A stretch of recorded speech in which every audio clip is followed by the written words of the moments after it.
Welcome to the Finding the Magic podcast, where books come alive. I'm Tricia Copeland, a fiction author and host of this show.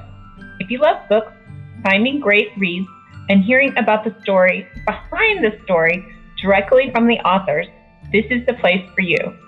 Whether you like fantasy, science fiction, dystopian, or romance titles, I think you'll find something to love in my playlist. Listen in to discover something magical about a book or two today. Welcome, Lisa.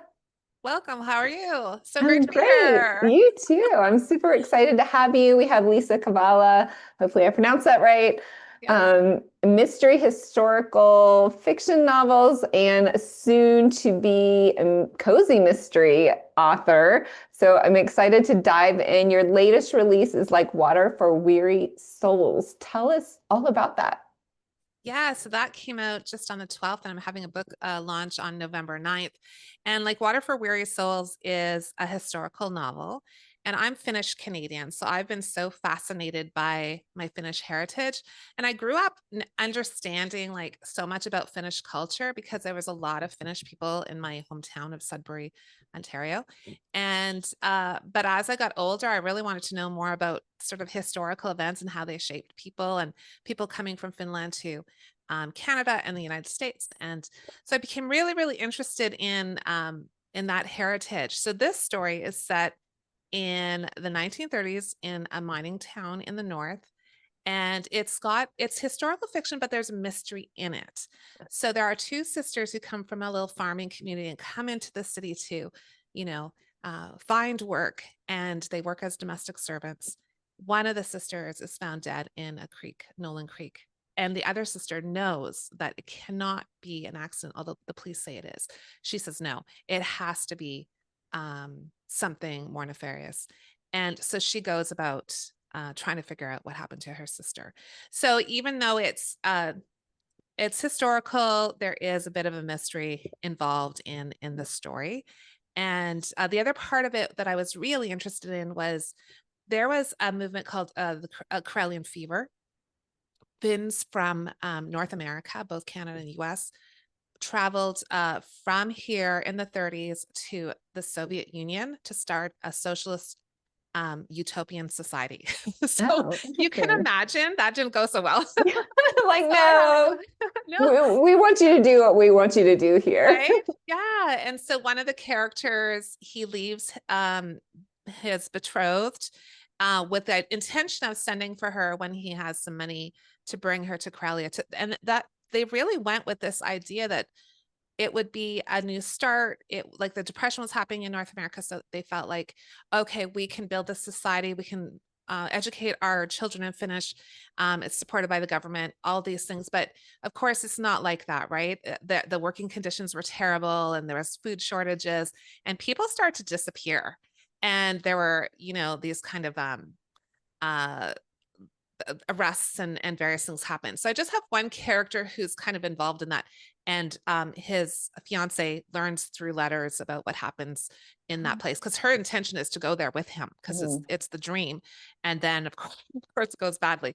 So it's really interesting to learn about Karelia and to learn more about the mining town during the 30s and the Depression and what it was like for immigrants and how difficult it was for everybody and just how everybody had a dream of just having a better life, right? Like everyone was just trying to get ahead, just trying to find their place in the world and feed their families. And so they resorted to things that maybe they wouldn't have done otherwise. And so I do have different characters, maybe doing things that are possibly not, would be frowned upon now, but was also a result of just needing to survive.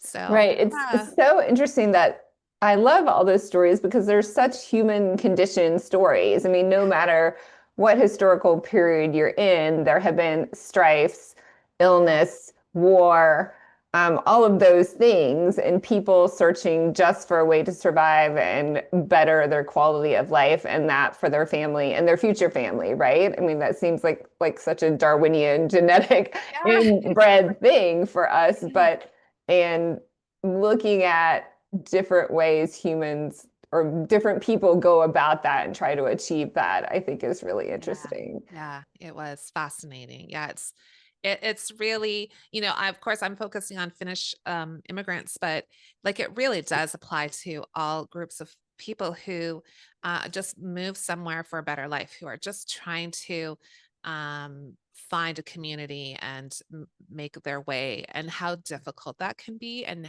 how that can cause a lot of tensions in the community too. And often people aren't accepted initially, like even like Italians coming into Canada were maybe not so accepted initially, and then were. And Finns was the same at first. They they were they wanted Finns to work in labor camp, like in bush camps and lumber camps and the mines and various things, but like that's about it. It was like, okay, well, you're great workers, but also you're not We're really great people treated fairly, too, right? right? Yeah. So there's, I think, any group of people coming into a new country are often met with resistance initially until they're more integrated into society and accepted. So I just find that kind of fascinating trend, seeing as both Canada and the US are really cultures that welcome people from all over the world, right? Right. Yeah. In our area was settled by Italian immigrants. Yeah. And I think on the East Coast, maybe it was getting too populated, the population too dense. So they just, and to work in it with, and they discovered the coal industry here and the coal mines. But they built those businesses and they built the towns around us here, probably maybe when they couldn't find jobs further east, or either were persecuted, Yeah. as coming in and taking maybe other people's jobs in population centers and things like that. So I Yeah. think maybe it's human nature for people to be wary or scared of like Yeah. people who are not the same as them a little bit, but in the same, you know, thought that, diversity brings that dimension of new ideas and new things to celebrate, I think. Yeah. 100%. Yeah, I totally agree with you. That's So really it sounds like you have a lot going on in this book. Do you have like a third person point of view? Or are we getting a first person point of view from Yeah, so Hannah? I have actually two POVs. And it's sort of set into three different sections. So part one is from Essie's point of view, and she's the sister who learns that her sister Hannah has died. Oh, okay. So we get her sort of story and how she's starting to figure out what's going on. And then part two is Hannah's point of view. So now we get to go back in time a little bit and see what was going on and what was really happening with her. So it's like I say, it's not a conventional mystery, although there's a mystery element to it. And then by part three, Essie is pulling everything together. And as a reader, we know a lot about what has gone on with Hannah, and Essie's figuring all of that out. And so it was originally really early on, it was written as one chapter was Hannah and one chapter was Essie. And I was really trying to do it from Hannah as the dead girl, her voice. And I could do that for a while and it worked. And then there was a point where I was going to be giving up too much too early. Okay. So I ended up doing part one, part two, part three, and that sits a little bit better so that we are uncovering it as we go along. And then by the time we get to Hannah, we'd want to know what happened to her. And so we see that she's been keeping a lot of secrets from her sister along the way. And she's been doing things on the side that have caused issues. And Hannah has tried to protect her sister by keeping these secrets as well. So it kind of comes together, but it's, the initial draft was a little bit messy. So yeah, all right, let's look at the structure here again. Those are hard to write. It's really hard to Yeah. figure out what the best way to get all that information to the reader in a thing that is going to kind of build suspense and create mystery, but at the same time, not frustrate them too much or make them too confused or any of those things. Yeah, exactly. It's a real puzzle for us to figure that out, but it's fun. Yeah, and I was wondering, so these are two women who moved to a new town in the 1930s. That seems like that would be very courageous in and of itself, like two women going to a new place by themselves, where in a lot of circumstances, I think women in that era weren't supposed to be out on their own or Yeah. living separately from their family of origin or from a husband or something like that. Do you dive into that element here? A little bit, because I have so the town, the farming community that they're from is called Wanap, which is on the outskirts of Sudbury. It's where my mom grew up. So I kind of got a lot of stories about what it was like for my mom. My characters are born before she was, but she was born in 1933. So she remembers the Depression to some extent, and what it was like to be on the farming community. And she actually went to Sudbury, the town, for high school. So she left her farming community so that she could go to high school, which was, a little unusual too for a young woman to be housed, in a boarding house, just to finish high school. So I was kind of inspired by that, and I thought these two young women were just sort of on the brink of like early womanhood, I guess, and they have a mother who is sort of mentally unstable and has had a lot of loss in her life, and things are difficult, and their husband her husband is a farmer, and he's very supportive of the girls, but they end up going into town, and the I had read about some of the what women were doing, like Finnish immigrant women were doing at that time period in Sudbury and other places in the north. There's a researcher called Valpo Lindstrom who wrote a whole book about Finnish immigrant women. So that's what kind of sparked this idea. And I read about how some Finnish women became madams, and they had bootlegging um, like spaces where they could have people come and they would serve bootleg liquor. And I thought, okay, well, these girls first go to a boarding house, but then that boarding house closes because it's the Depression and these folks can't pay their bills. So they end up finding a room in a boarding house that's run by a Finnish madam. And so they refuse to work for her, but they are willing to rent temporarily, as one does. and, and then and then time passes and things are difficult, and they think they're just going to be there a week or two, and they cannot really move away from there because work situations and money situations. So it becomes this interesting place for them to be, because especially Essie says it's not an environment like she would never tell her mother where they are. She doesn't want to live there. She wants to move as quickly as possible. But over time, she starts to see like Rova Rosa, who's the madam, is like really motherly and lovely to her, and the other girls are supportive, and they're all just trying to make it go, like they're just trying to like survive. So it's it's like this really strange circumstance that they're in, and yet she sees these women as human beings instead of looking down on them, which is what she had done before. So I was kind of having fun with reading these kind of things that I didn't really know about the Finnish immigrant women. And not to say that all women did that, just, the occasional person was trying to make a living in some way, as women have done for centuries. And just to look at them with compassion, right? And look at them as trying to find their way in the world, in a man's world, in a mining town, and during the Depression, when they don't have a lot of choices and there's just not a lot of opportunities. And what are they willing to do? What are they able to do? And what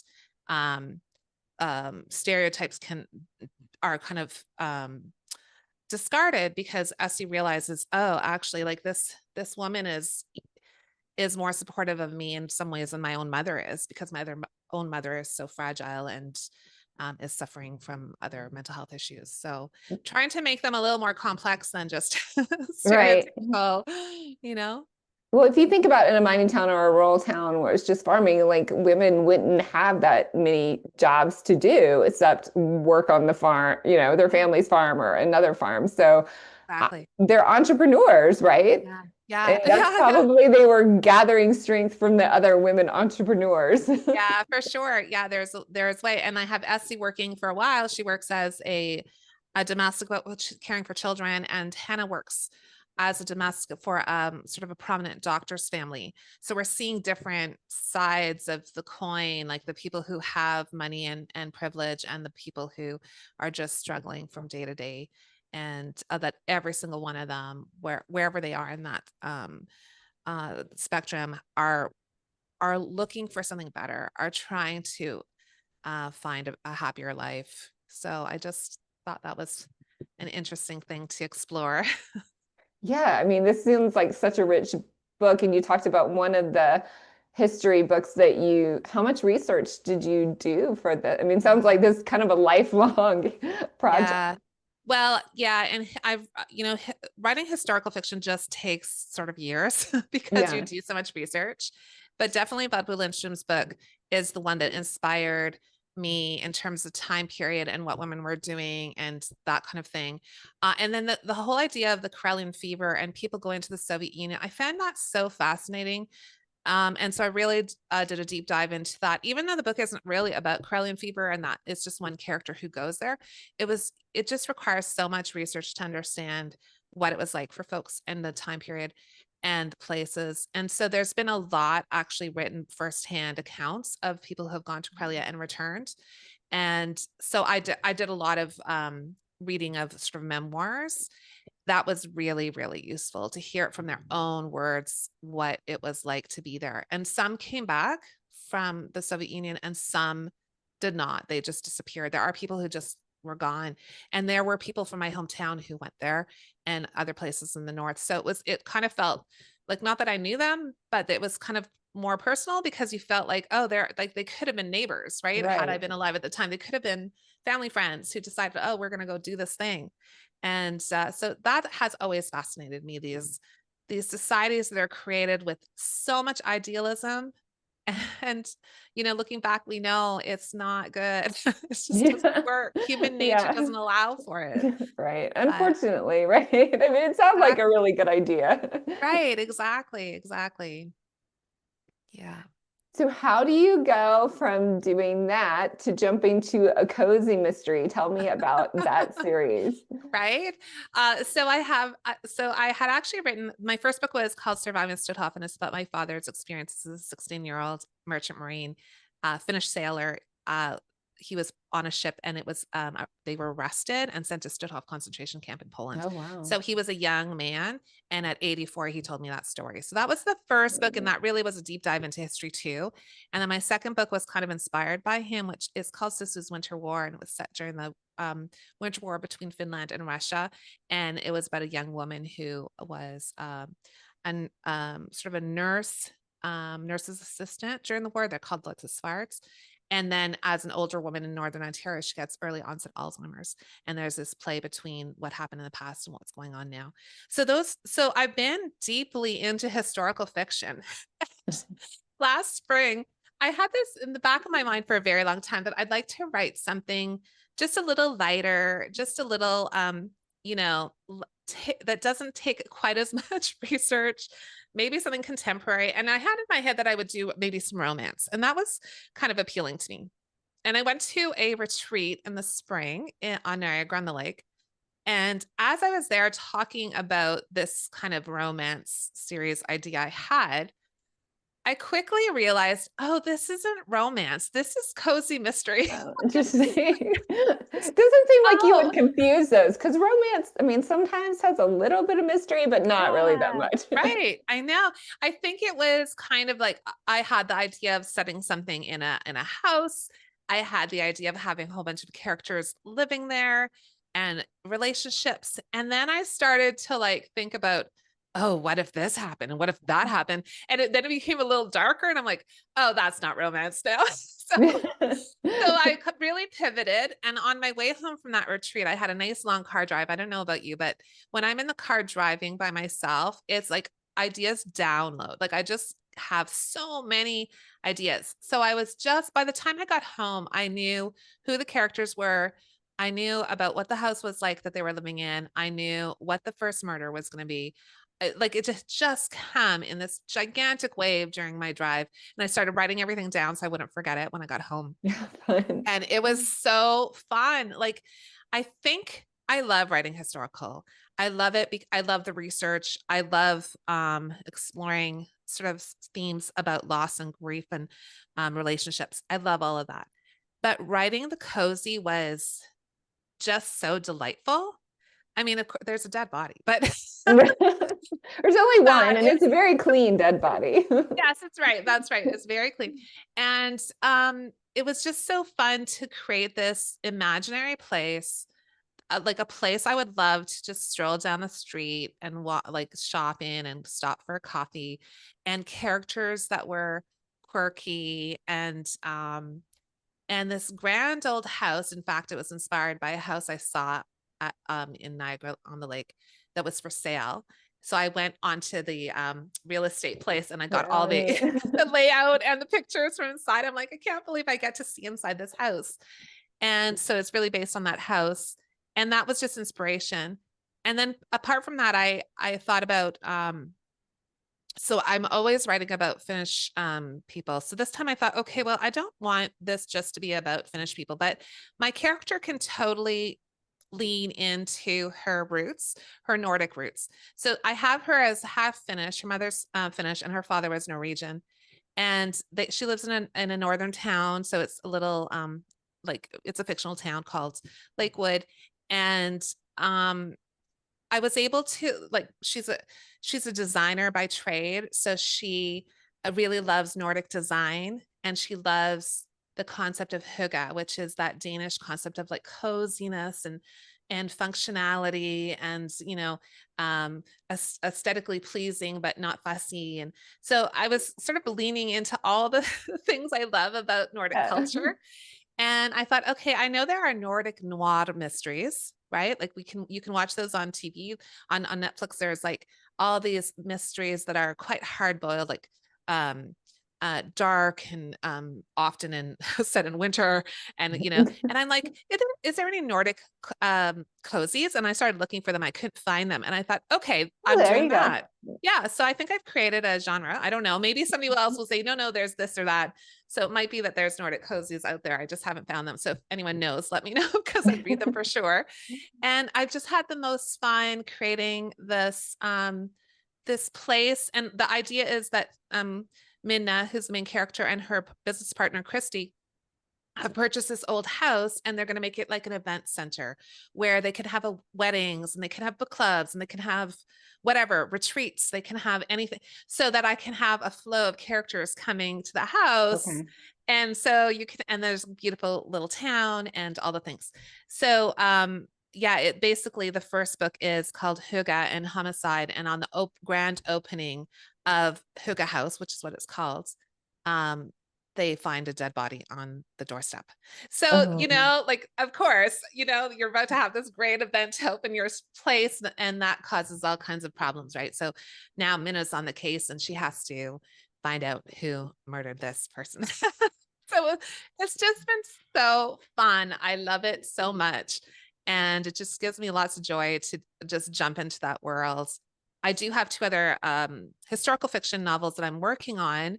One is nearly done, and the other one is sort of is still in a draft form. So I will keep going back to them, but it's nice to have this series to play with and kind of go between the worlds and just different mindset for them. And it's, I don't know, I didn't know that I would have so much fun with this. So here I am.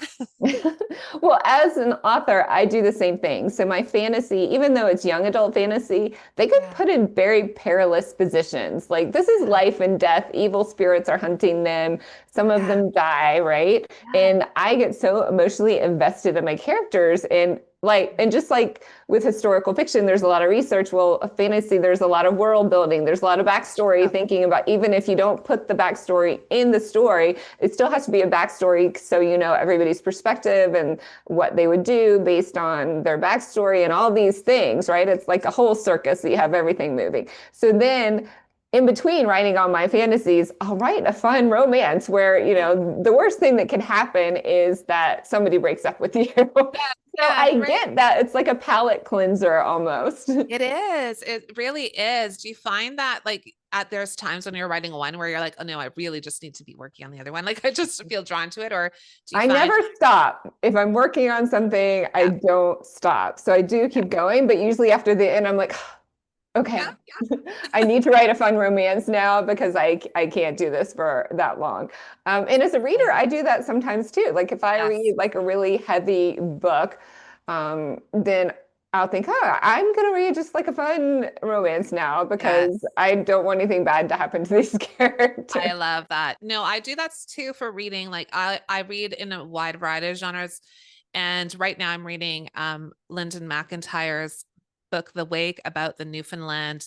It was a tsunami that devastated the community, and later mining devastated the community. So it's nonfiction, and it's really tragic. Like it's, decades and decades of really terrible things happening to Newfoundlanders. And so I know I'm getting close to the end, and I know the next thing is going to be bright and happy and lovely. And not because I didn't love the book, but because you just need psychologically to move into something lighter. And then I'll go back to something. I'll probably go to like historical fiction again, and then I'll do mystery. Like I like to kind of rotate it. And I'm a person who will have several books on the go too. That does happen, but I try not to too much because you do get a little confused. But yeah, definitely worth as readers and writers to kind of rotate through these things so that and it makes everything fresher too, right? Like it's not like a slog. It's like, oh, I'm really looking forward to this because it's so different. Yeah. I think, yeah, if I like start getting bored with what I'm writing or feeling like, oh, this is ho-hum, I'm like, well, if I'm feeling like I'm writing ho-hum, then Right. this is going to come through. The readers are going to be like, oh, Yes. I'm bored with this now. Yeah. So you have to So mix it that's up a a little good bit. point. Yeah, that's a really good point. And also just to, when you have a draft done of something, to set it aside for a little while and go and do something else. Because then when you come back to the draft, oh, you see so Yeah. much. Fresh You eyes. just Oh, have I could that fit this here. I could do this here. I could, yeah. 100%. Yeah. So I like that too, to have a couple of projects on the go. One that's like ideas, one that I'm drafting, and one that I'm kind of nearing the end of. So I like to have sort of 3 projects on the go. And that's good for me because there are days when I can't write certain things. Like I'm just like, I can't focus on that today, but I can just plan or brainstorm around this idea. That's good. I can do that. Like that feels okay. But other days, I will sit and really focus on the writing. And yeah, so I kind of listen to my body more than I used to, I think. Yeah, you can move different things forward in different ways, right? Yeah, exactly. Well, I feel horrible that I have such little knowledge about Finnish and Norway culture or history. The only thing I have is I have a vampire historical fantasy where the main character goes to Norway to see that her fiance's family was from there, of course, vampire family. Yes. And then just reading the different renditions of Bram Stoker Yes. Dracula that was rewritten in each country. I didn't know if you know that, but I've read That's all those. incredible. So yeah. So Did you each read one, some of like, them? yes, I've read some, like the Norway edition and the Iceland edition, I guess are very similar. Okay, that makes sense. But like Brahms, because back in the day, you had to like go to each individual country to have something published. It was like a little bit different in each country, and he had originally wanted them to be released like 1 week, like a chapter a week in these newspapers.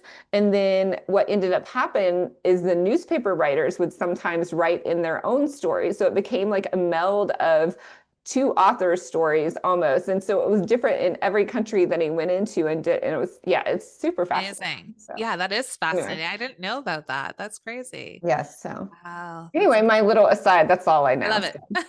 These are the things I love. It's amazing. Well, super excited about you being here. Tell us, Okay. your most recent release was Like Water for Weary Souls by Liisa Kovala. You have your, and I can't pronounce it, Yeah. House? Hygge House. Hygge House Cozy, but it's spelled Hyggie, correct? With just an E, no I. Hygge. Okay, Yeah. Hyggge. Yes. Hygge House Cozy Mystery Series coming out in 2026. So Yeah. we will tell us your website and where we can find your books. Yeah. So Liisa Kovala, bookcoach.com, but also you can put lisakovala.com. You'll find me. And my cozy mysteries are under my pen name, which is A.L. Jensen, Okay. which is actually a combination of my first name, which is actually Annalisa. And my last name, my last name is Kovala, but my husband is Jensen. So I'm just putting all the names together to create a pseudonym for the cozy mysteries. And yeah, the the first 2 books in the Cozy Mystery series are up for pre-order on Amazon. Oh, Like fun. Water for Weary Souls is out there now. It's been available since October 12th. So, and all my other books are also there under Liisa Kovala as well. So check them out. And also I'm on Substack under Women Writing. I have a podcast called Women Writing, and I feature women authors who are doing the work of writing. And I post there as well, newsletters. So please go subscribe and follow us. It's been really, really fun to make a community of women writing there on Substack. Oh, definitely. I will look that up. Thank you for being here. And please come back when you have your next release. Thank you. I'd love to. That was really delightful. Of course. Thanks. Bye. Thanks. Bye. I hope you enjoyed this episode of the Finding the Magic podcast. I'm your host, author and podcaster Tricia Copeland, and I love getting behind the scenes. If you like the podcast, make sure to subscribe and stop in each week to discover new authors and books. Thanks for listening, and until next time, keep finding the magic.